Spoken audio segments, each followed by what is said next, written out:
知？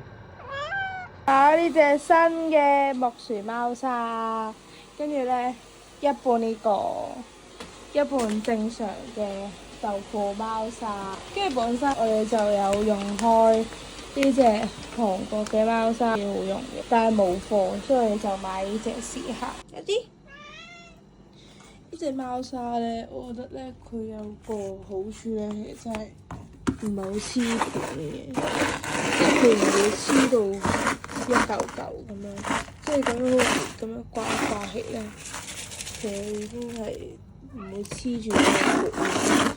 但係佢太細粒咯，即係好容易就整到周圍都係，好容易帶咗上床咯。